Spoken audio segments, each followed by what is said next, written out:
Crazy for feeling so lonely.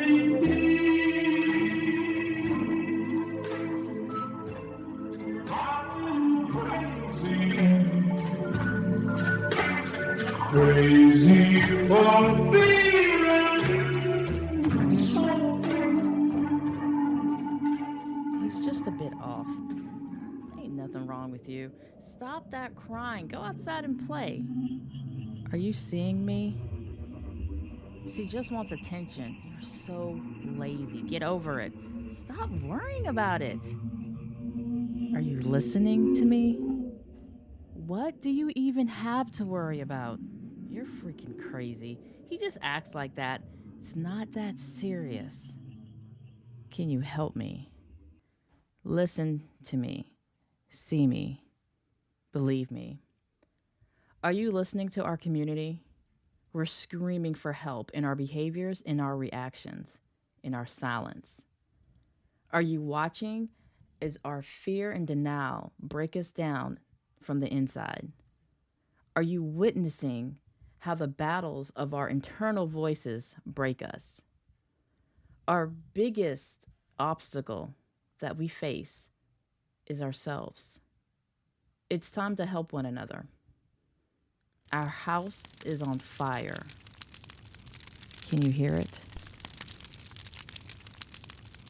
Hey, everybody, welcome back to our next episode in the Our House is on Fire series. We are so grateful again to have Mr. Blackovation, otherwise known as Daryl. I'm saying it correctly. From All Things Black podcast. So we are excited to be able to talk about a topic that gets attention in our community, but not the attention that we really kind of need it to get, and that's mental health. And just to get things started, here are some statistics that are circulating from current reports that show that we have an issue going on in our community. 1 in 4 of Black youth that's exposed to violence are at a higher risk of developing post traumatic stress disorder, but very rarely seek help or assistance for that. And a study found that the suicide rate for Black children ages 5 to 12 is nearly twice the amount of white children. And that's something that kind of really stood out to me because you really, when you hear suicide, people automatically think that's not an us issue. We don't do that. But the studies are showing it's not only increasing, but for the ages of 5 to 12, it's twice as high as we're seeing within the white children, right? And Black children and adolescents who die from suicide were more likely to have experienced a crisis 2 weeks before they died. So paying attention to what's going on is so important when you're talking about the youth. But when you look at adults, Black American adults are 20% more likely to experience serious mental health problems, but not seek help. So when you hear those numbers, Daryl, what does that do to you, or what do you think is going on within our community when it relates to mental health situations?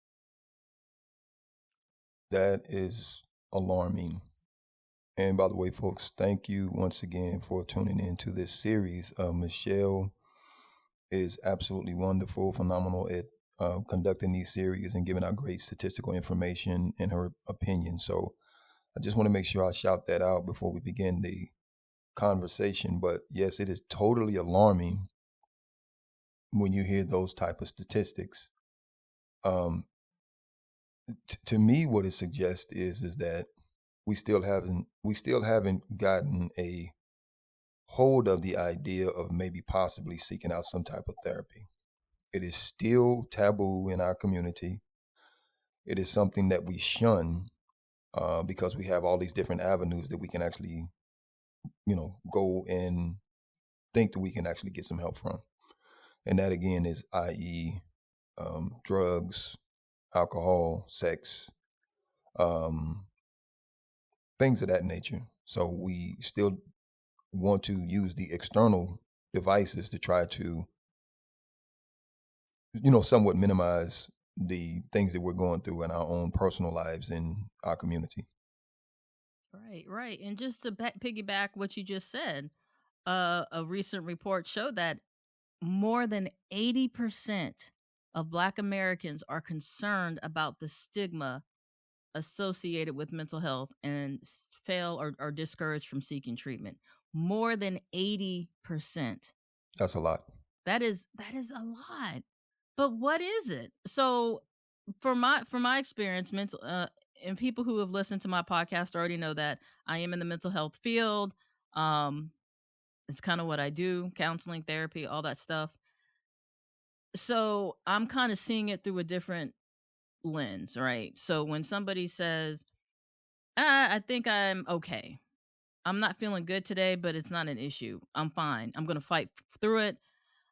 It's a sign of weakness. Cause I mean, I'm not going to lie. When I first was diagnosed with anxiety, like I fought that. I fought that. Like, because for me, even though I'm schooled in understanding it, when it's happening to you, it's more of that's not who I Denial. am. Denial. Yeah. Right. That's not who I Denial. am. That's the first thing. You know, there's a denial that happens immediately when somebody says that there may be a particular issue or something like that is occurring in your own personal life.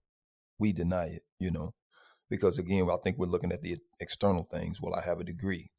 I finished school. I finished college. I have a nice car. I got a nice wardrobe, nice job. All these external things that we think is actually giving way to us not accepting the fact that we possibly may have something mentally going on with us, right?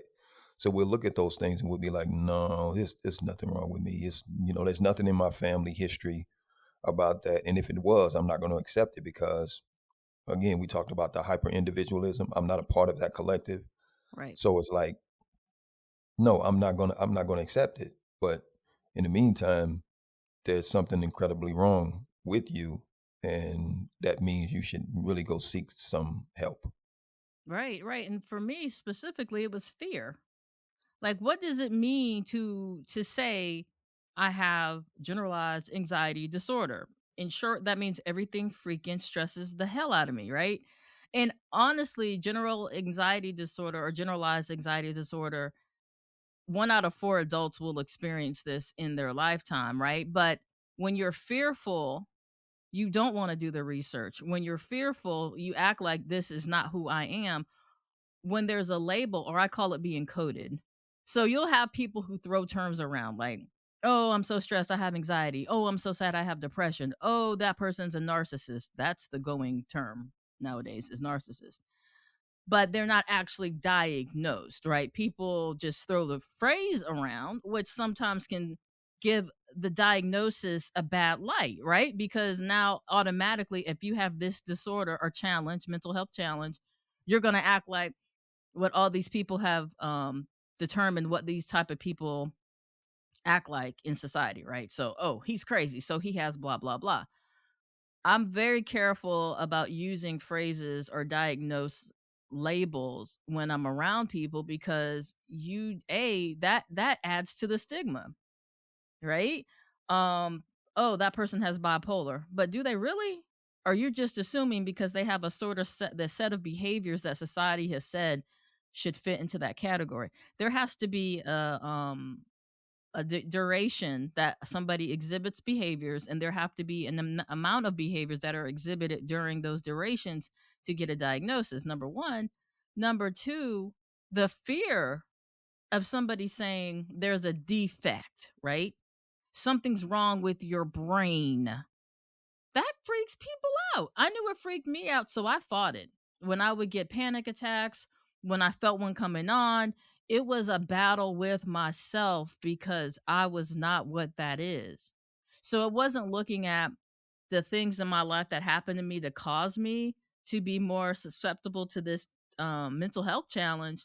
It was, this is a sign of weakness. And my mom didn't raise somebody to be weak, or you know this is what I'm going to be seen as. So I fought it, and I fought it for a few years until it was like, I'm tired of fighting. And I think that the song Monster by Eminem really spoke to me because he's how he said he's friends with the monster that's under his bed, and he's made friends with the voices inside of his head. When I realized that, you know what, I have anxiety, I have it, then I did the research. And once I stopped the fear and empowered myself to learn, it took away that anxiety because more anxiety was building up just thinking about having it, right? So, what is it or what kind of dialogue can we have to get people to say, okay, when somebody says, okay, you have a heart issue, you have diabetes, your cholesterol's high, your blood pressure's high, it's so much easier to work towards a fix versus you have anxiety, you have depression, you have uh, bipolar. Like, what is the difference when it's physical versus mental, in your opinion? I mean, I really don't know, but what comes to mind is how am I going to live my life? Am I going to be able to do the same things that I normally would do with this clinical diagnosis? And, am I going to be able to enjoy certain things as before? Am I going to have a freak out session in front of people and people are going to look at me kind of differently? You know what I mean? So all these things possibly are running around in people's heads to make them kind of not want to even deal with the public in that regard because they don't want to be seen a certain way. But we got to get to a point, first of all, I think, in my opinion, that we have to begin to accept that that is a part of, um, what's going on medically and clinically throughout society. That acceptance is like a real thing, like you don't necessarily hear a lot of people talk about that, across the board. Like on social media, you'll hear people talk about all other kind of stuff, but real mental issues that people are having and have been clinically diagnosed with it, you don't hear a lot of talk about that, right? Even in family settings, you don't necessarily hear a lot of talk about it. There's a lot of families that are in the community, Black community, where we kind of brush that kind of under the rug. Like we don't talk about that kind of stuff. You know, you may have had an aunt or an uncle that was exhibited signs of those disorders. And again, that was something that was swept under the rug because we didn't want to talk about that. Instead of putting it on the table and saying, listen, this is something real. It's impacted some of our family members. It may down the line, because stuff like that can actually skip a generation and be shown in the next generation in somebody, in one family member or another. And they should know about that. They should be prepared. These generations should be prepared with that, with a lot of information, just in case it does raise its head. And I don't think we're just empowered with the degree of knowledge that we should have in regards to mental disorders in the Black community. And I think that's one of the biggest things. Like we're empowering ourselves with everything else, but the mental disorders and knowledge about those disorders, I don't think we're fully empowered to the degree that we should be. Because if we were, we would not have the 80% statistic that a lot of us are feeling that it's a taboo subject or something taboo that we should not even bother with. Exactly. And just to piggyback on what you were saying about in family line, a lot of mental health challenges are genetic. But here's a little nugget too. Post traumatic stress is flipping contagious. So and what does that mean for people who are listening like what post traumatic PTSD is contagious? It absolutely is. And here's an example. Um I'll use I'm not going to use abusive trauma. I'll use something else. Say somebody comes home from a combat situation. So they have developed behaviors, right, to help them get through that traumatic experience that they bring home. Now their children are watching how these parents act when they hear a noise, when they're jumping, when they're checking the locks on their beds and when it's bedtime, the windows, the doors to make sure everything's locked, when there's OCD behaviors, when they're patrolling around the house at night.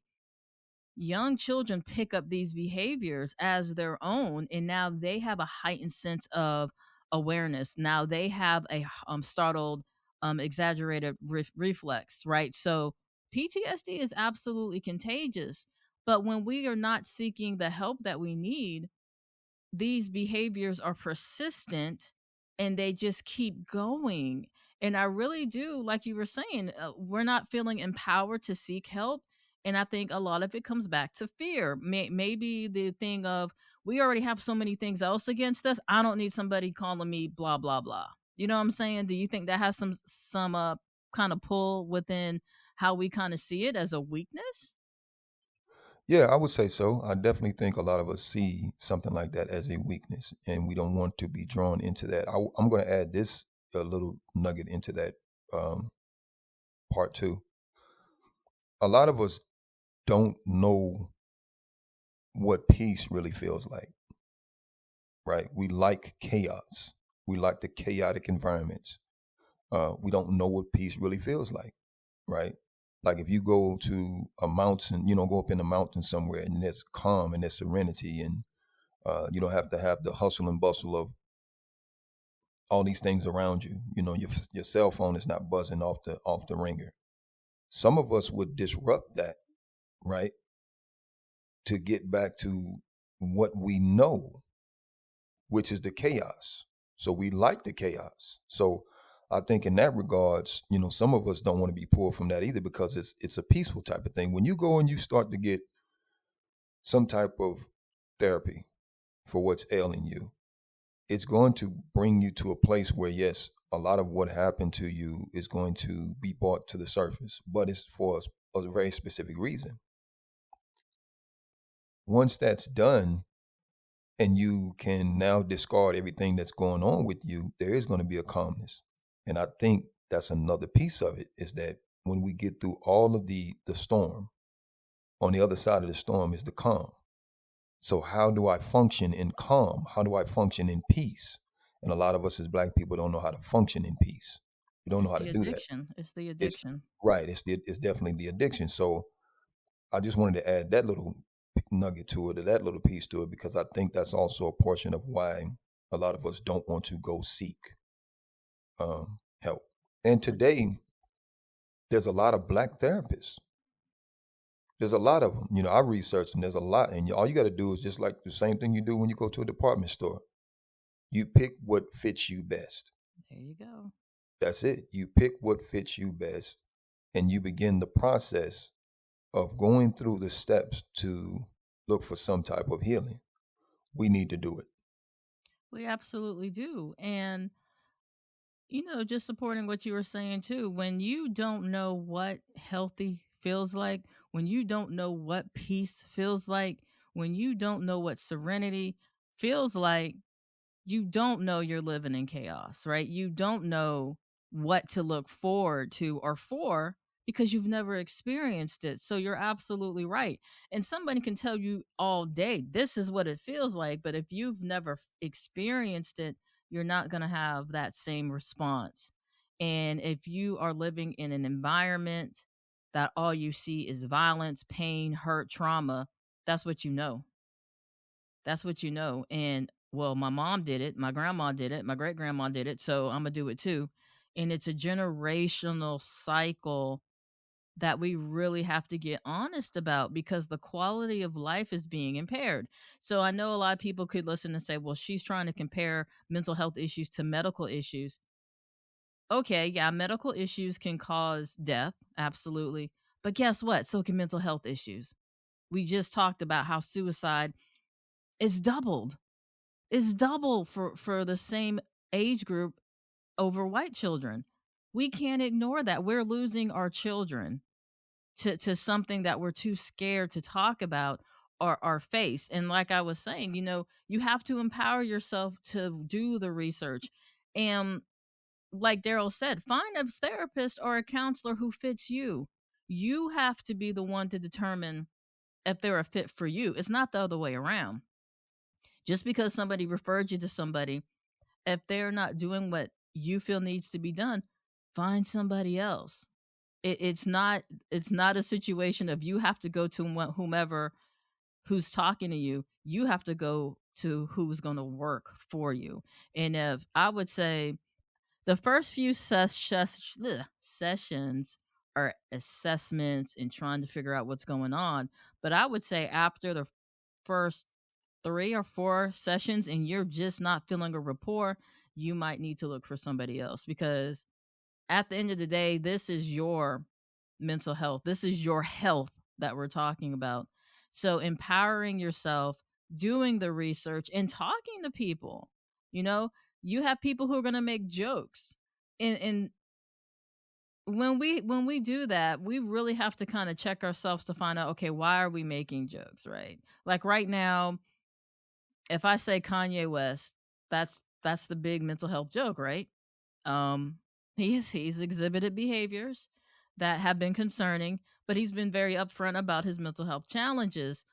But do you feel that public opinion about situations like that can be hurtful for us or people who are looking at trying to seek help?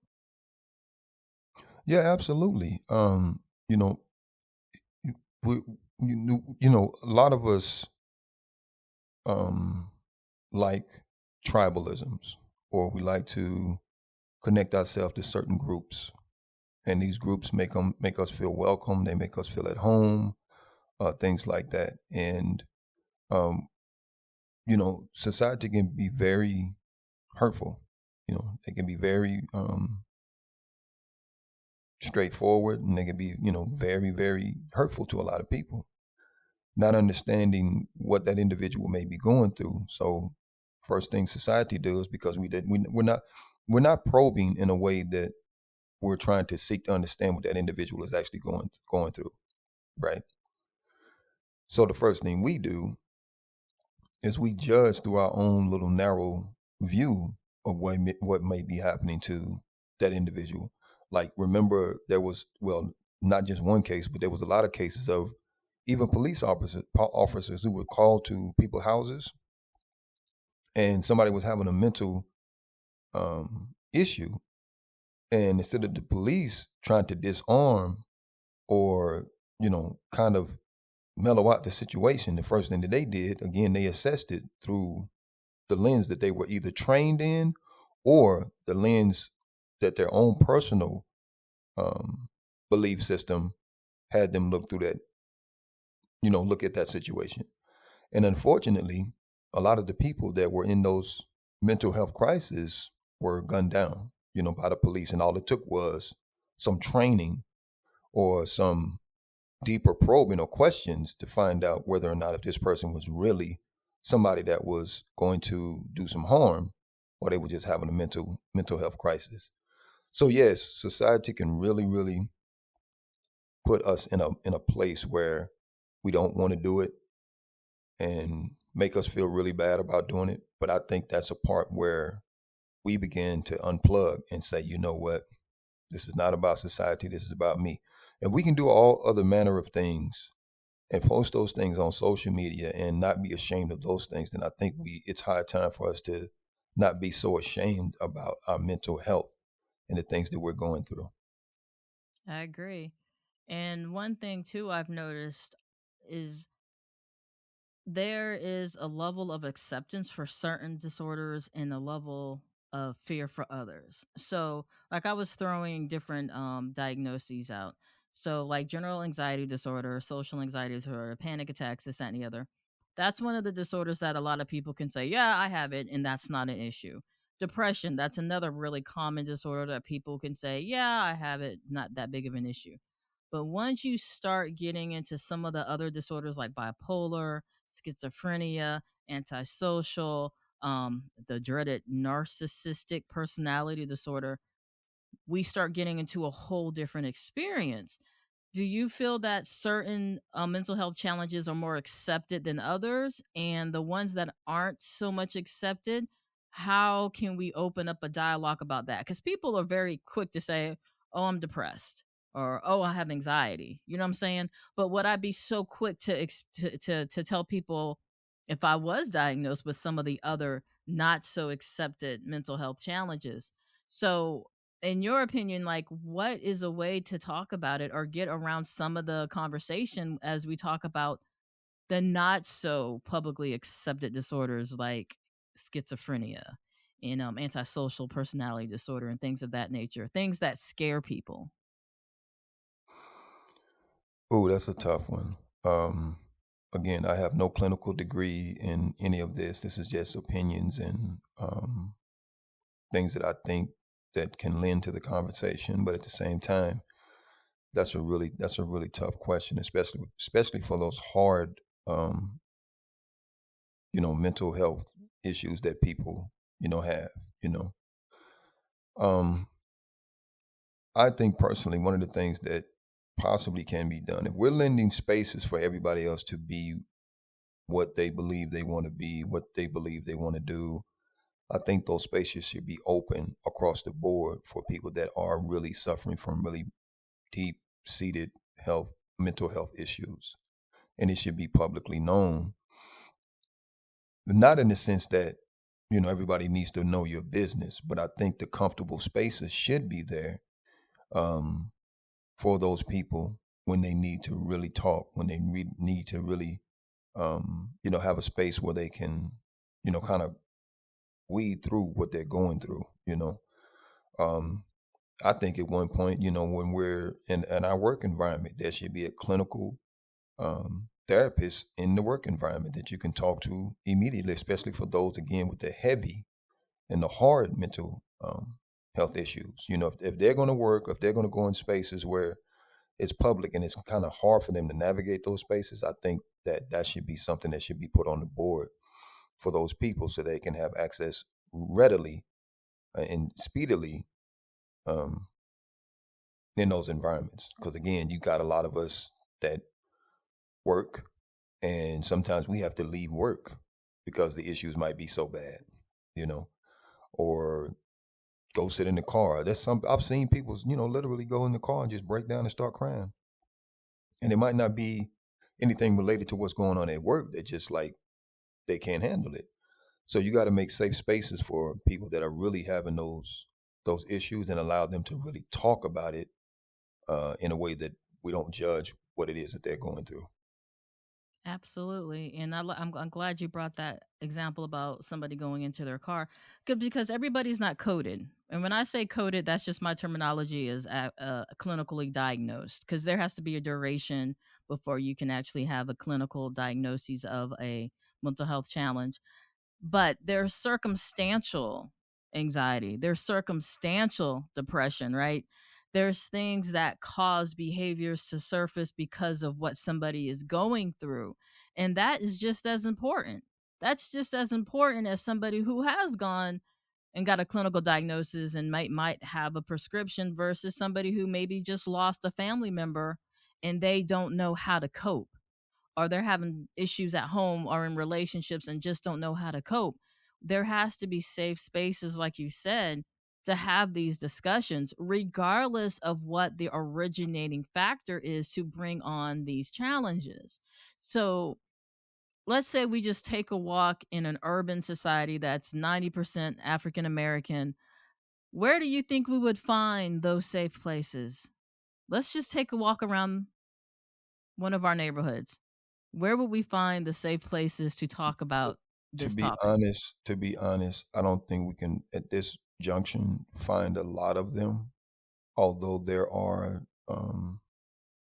people that have been trying to find a way to integrate what they have been taught and what they've learned into um, quote unquote urban communities or black communities. Um, Let me say this real quick. One of the things that I think black people need to stop doing is stop labeling what is black and what is white. Stop it. Therapy is not a white thing. Thank you. Oh my goodness. Could you say that again for the people in Ther- the back? Therapy is not a white thing. Therapy is not just for white people. And let me say this. Let's assume that it was. Let's just say that it was. A lot of times, white people that go to therapy seem to manage some of the things that they're going through and fare a lot better than a lot of us that are not going and seeking out some type of therapy or something that will help us to manage some of our mental issues and some of our pain. Like, I'll probably never do it, but there's a lot of black women now that are doing yoga. Go do yoga. Bring that to the urban or the black communities. Bring yoga. Start accepting yoga. Start accepting Pilates, right? Start accepting a lot of physically beneficial health things that's actually going to give you more mental stability. You know, stop consuming a lot of the soul food that we're so accustomed to eating. Ooh, I know that's going to make some people mad, but I think you need to repeat that because what you put in your body has a huge impact. That's one of the Huge. things that a lot of us don't really understand. It's like, let me say this part too, because I was just about to get to that, get to this part. But detoxification is a big thing. I've been hearing a lot of us talk about detoxification for the body. Good, but you got to get deep. You have to also think about detoxification in terms of environment, in terms of relationship, in terms of technology, in terms of movie, in terms of music. You have to detoxify across the board because, again, detoxification of the body serves the body. Fine, not a problem. But what good is the detoxification of the body and the detoxification of the mind is absent? So your body's clean, but your mind is toxic All right. because you are ingesting mentally all of these different ideologies and these different belief systems and the music that's coming out. Because think about it. My body's clean, but I'm a complete freak. Complete 100%. I, I'm just pausing for a minute because I hope the listeners hear what I'm saying. I'm my body's clean, but I'm a complete freak. I heard a video a couple of days ago with this young lady, 20 years old. I think she was somewhere around there. She was a young lady, and she literally admitted to a lot of other people. I think they were in a car or something like that. The girl slept with 20 men in one night. I don't know if this was real or what, but she slept with 20 men in one night. 20. Now, a lot of people are applauding that behavior as though that's something to be applauded. But you're taking on 20 different personalities at one time, Yep. 20 different energies at one time, right? 20 different thought processes at one time, 20 different genetic makeups at one time. That's a lot to manage. And that is going to be with her for a while because she hasn't detoxified from that event. So this is what I'm saying. So detoxification has to be across the board, not just with the food, so your body looks good, but mentally you have to start detoxifying as well. Get away from bad. They might be your friend, but when you have a toxic friend, you know, Absolutely.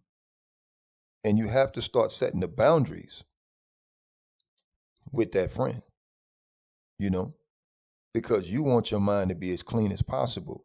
Because a lot of the stuff that we go through is really about us habitually doing the same thing over and over and over again, loving to be in that environment, loving to consume. That's the thing. You love to consume it. The brand new song comes out and it's a freak song. Oh, Yeah. I'm getting into it. My body's swaying. I love everything that he's saying. I want him to do that kind of stuff to me or somebody to do that kind of stuff to me. Now you're running around with that thought process in your mind and you don't think there's nothing wrong with that. Right.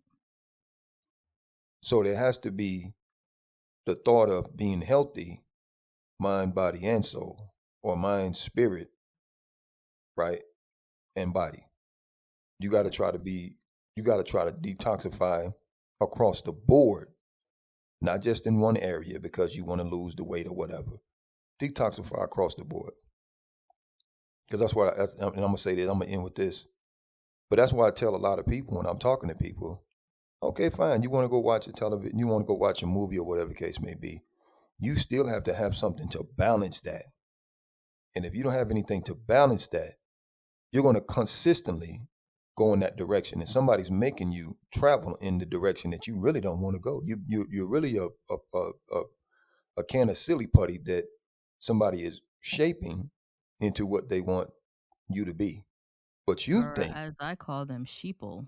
right, but you think you're doing it of your own will and volition, but you're not. Because everything that you're taking in, every frequency that you're taking in, every word you're taking in is actually shaping the scope of your thinking. And that in itself can bring on these mental health challenges that we're talking about. There has to be a discussion to where when people feel the need to seek help, they do it. But let's talk about back in the day. Well, probably not back in the day. Like I know when I was growing up, we there were, the uncles that you stayed away from, or there were the aunties that had a certain type of behaviors, and the family just called them crazy, and when they came to visit, they were just off to the side. Like that's really how our generation has dealt with, or our culture has dealt with it. Like I can tell you, I'm almost 99% sure that every black family has a crazy auntie or uncle that the behaviors were just accepted as crazy, and you knew just not to deal with them or you laughed at them. How do we get around that? Because I'm sure it's still going on. No, we just got to talk about it. We have to, stop brushing stuff under the rug that we know is a reality, that we know is going on. I'm not saying to make it your main focus. I'm not saying that because I don't want us to get to a place where we're living totally in the past. I don't want to get us to that place we're living totally in the past, because we're not going to really make any progress by doing that. But at the same time, don't brush it under the rug. If Uncle Jun had a mental disorder and the family knew about it, that's something that other family members need to know. Right. This is bottom line. The same way other family members need to know if Uncle Bob was a child molester. Right. We need not sweep these things. Their family, absolutely. But we need not sweep these things under the rug. Because I think at this junction, a lot of us as black people have become too accepting of just about everything. Right. And that's very problematic in our community because, again, we just embrace it. And I think that's primarily because we really still don't know who we are. We're going to accept everybody. We're going to accept a lot of ideologies. We're going to accept a lot of people bringing in stuff that is not beneficial to us. We're just too accepting, right? But if it's going on in your household, talk about it. Sit down, have that discussion, and really talk about it. Don't scream and yell at each other. Don't make it a pissing pot. You know, sit down, dialogue, come to some type of resolution about it, and then take action. And here's another thing for people to consider and to think about. A lot of the times undiagnosed mental health challenges are covered up through self-medication by alcohol, by drugs, by food. We have a tendency to go to escape, however that looks. If I want to stop feeling this feeling, I'm going to drink until I'm numb. If I want to stop feeling this feeling, I'm going to do this drug until I can't feel it anymore. If I want to stop what I'm feeling, I'm going to eat and eat and eat. And one thing I have seen when you're looking at people who have these challenges, be it alcohol, be it drugs, be it overweight, poor habits, they're abusing themselves because they're trying to self-medicate or escape what's going on internally. And I have seen once people start to heal and work towards getting better, they tend to start losing weight. They tend to start going away from some of these things that they're using to numb. But that's a conversation we need to have in our community too. How the use of alcohol, how the use of drugs, how the use of food are all self-medicating entities that are being used to handle mental health issues. But Michelle, again, I want to highlight something that I absolutely despise in our community. First, let me say this before I get to that. Black people have gotten away from a sense of community. When I grew up, there was a sense of community. There was a sense of community. You just couldn't do certain things in the community without, neighbor Alice knowing about it, and then she reprimanding you for doing what you were doing. Then go and tell your parents, and your parents light you up for what you did, right? And you were kind of had that label for quite some while because you did something that was out of pocket. Black people have gotten away from the idea of real community. We've gotten away from the idea of real community. And we've adopted the idea or the belief that that's none of your business. I can't stand that. I Very true. absolutely despise that. It's none of your business. And it's funny because we say that with a lot of other stuff, but when it comes to something that we all kind of grew up on, all of a sudden, yes, you should tell that is everybody's business. You should open up and say something about that.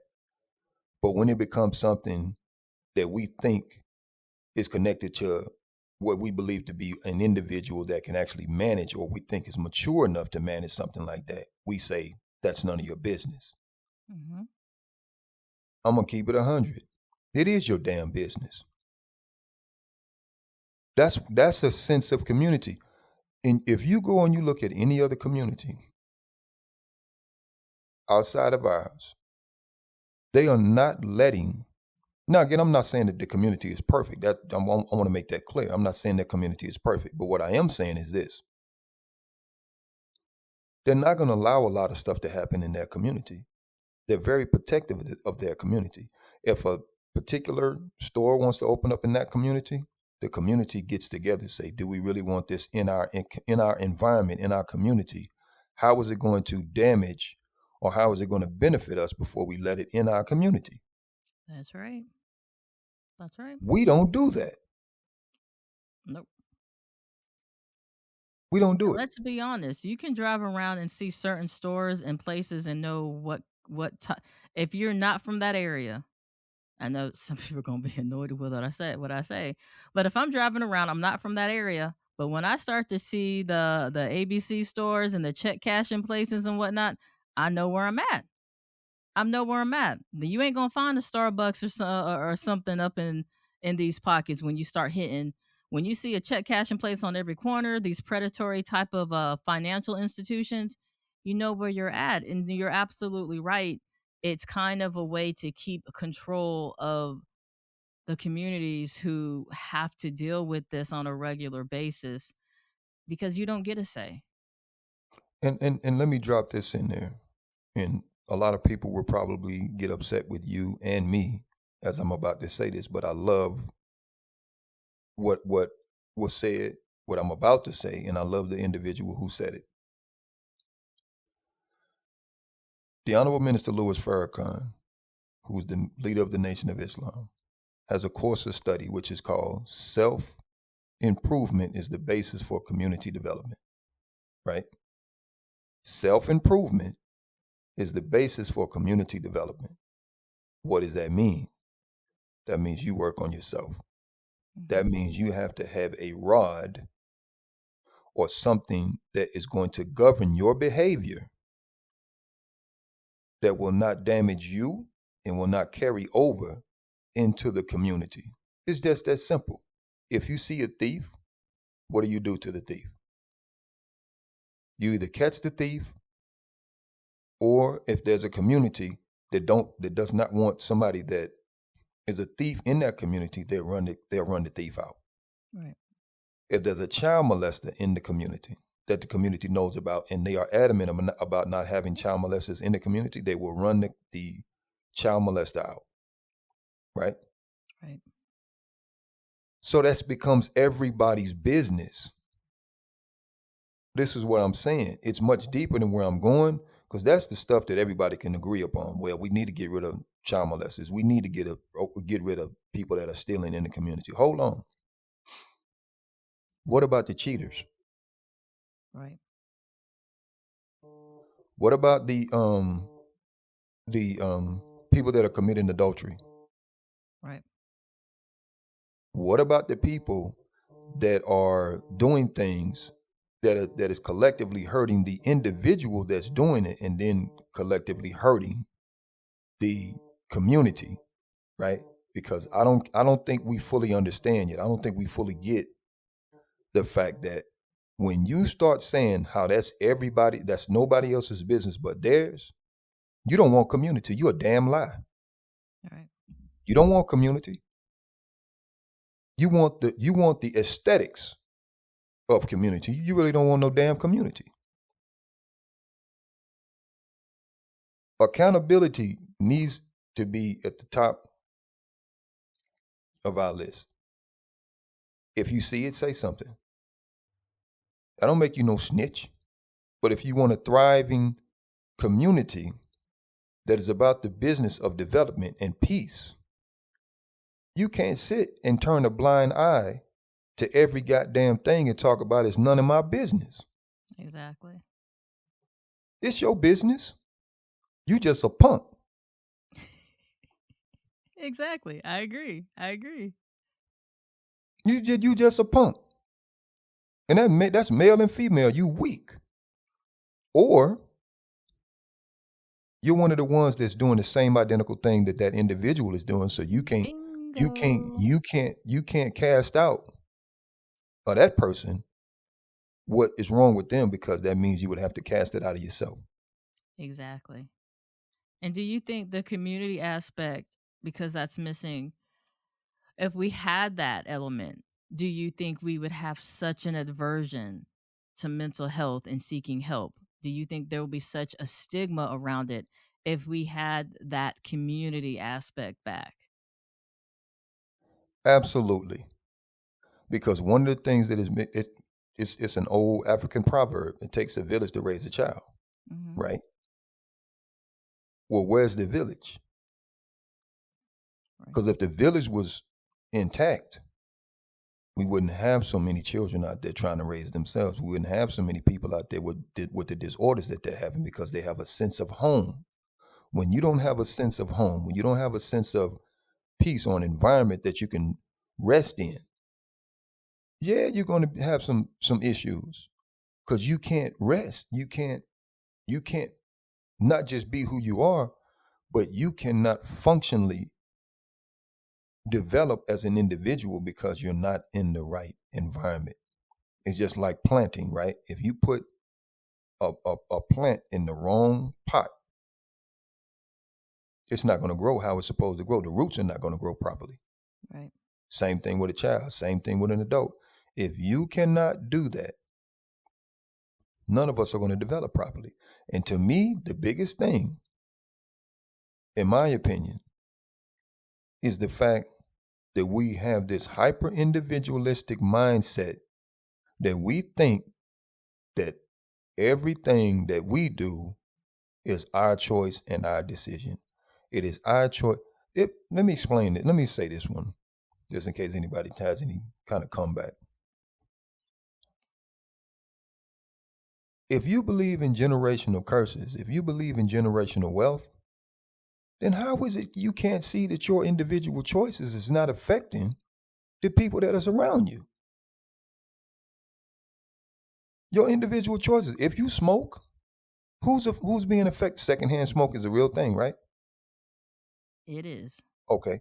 So your individual choice to smoke is not only affecting you, it's affecting somebody else. Yep. Your individual choice to take a drink and become insanely drunk is not only affecting you, it's affecting somebody else, especially if you get behind the wheel. Yep. See, we're all interconnected, but we have this delusion to think that we're not interconnected. We're interconnected. We're interdependent. You are not independent at all. But you've been given the illusion to think that you're independent. You're not independent. You're interdependent. And once we get that in mind and start developing that mindset, we're interdependent, right? Mm-hmm. And we are integrated with each other first. Then I think we'll start making better choices and start to see that what we do as individuals affects the collective.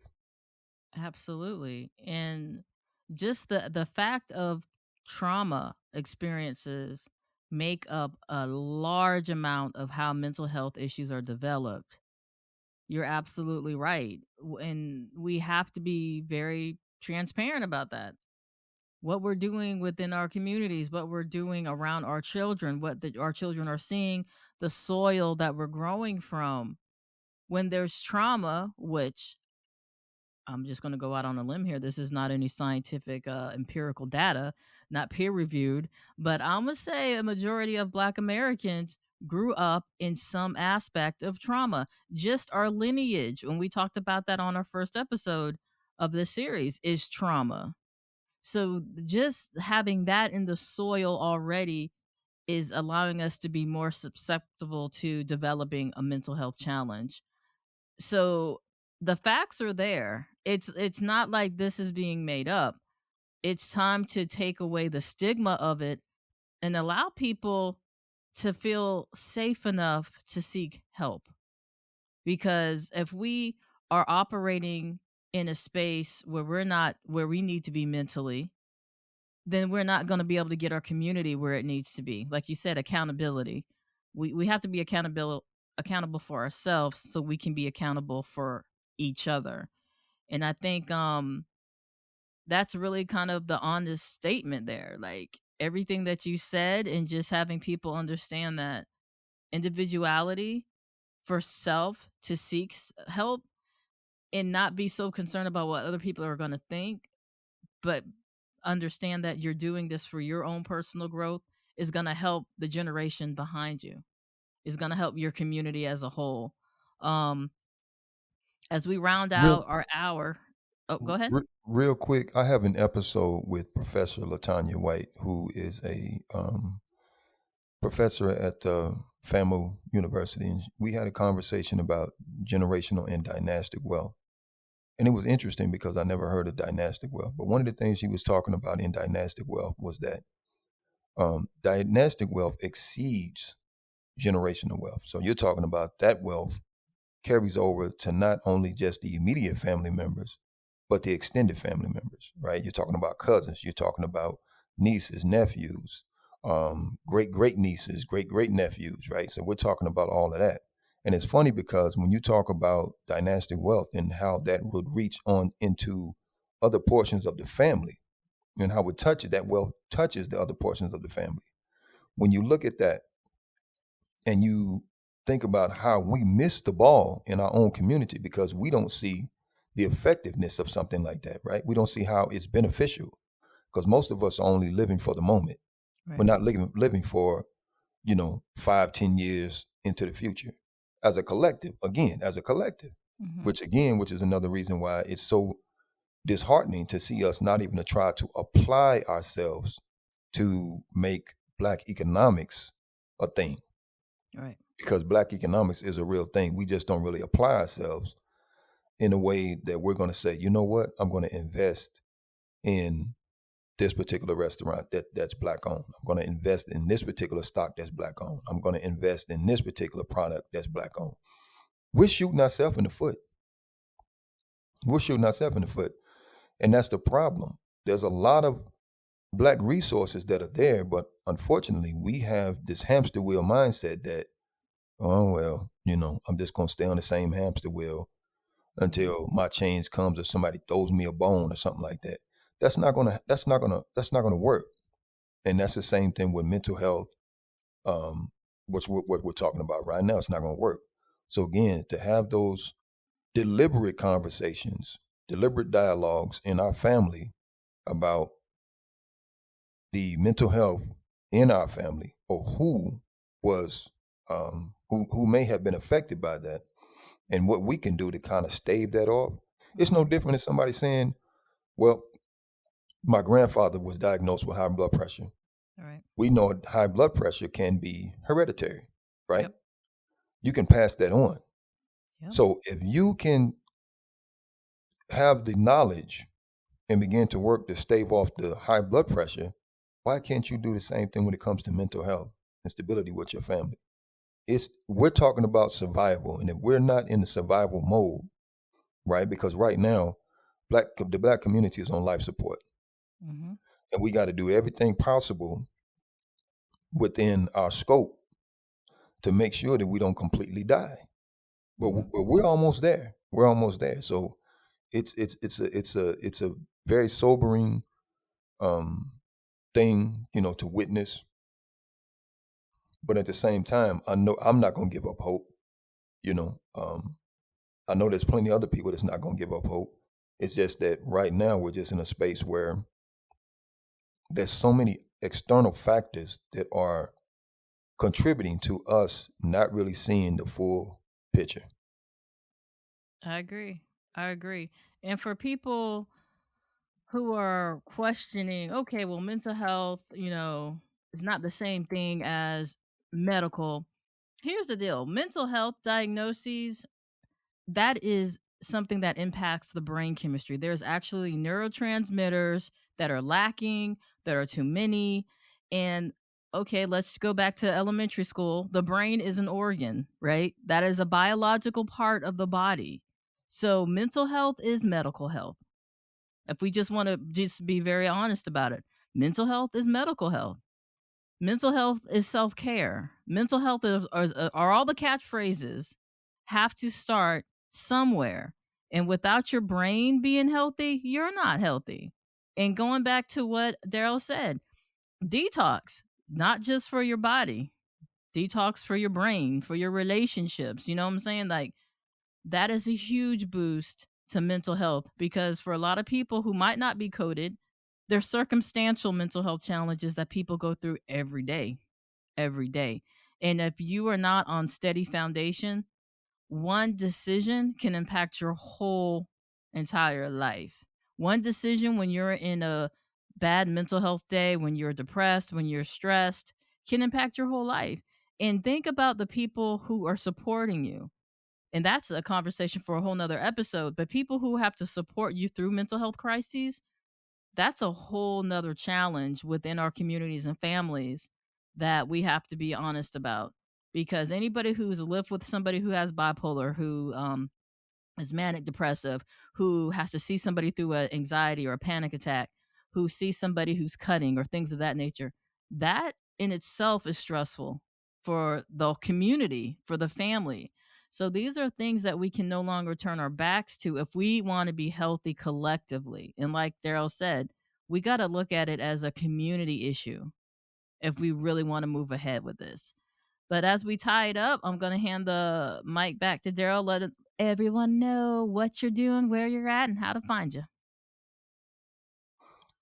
So thank you again. Once again, I enjoy these dialogues. This is the third episode, I believe, that you and I exclusively have done, and I really thoroughly enjoy the conversations. I hope that the listeners as well enjoy the conversations. And if you guys do listen to the episodes, make sure you send Michelle some type of communication letting her know either if you enjoyed the conversation, what you liked about the conversation, or if there was something that troubled you about the conversation. We really want to know. We want that type of feedback because I think at the same time, this is what's going to push the needle forward for us to have, more of these conversations, and hopefully these conversations will carry over into other households, individuals, and things like that. Because I think that's thoroughly what needs to be done.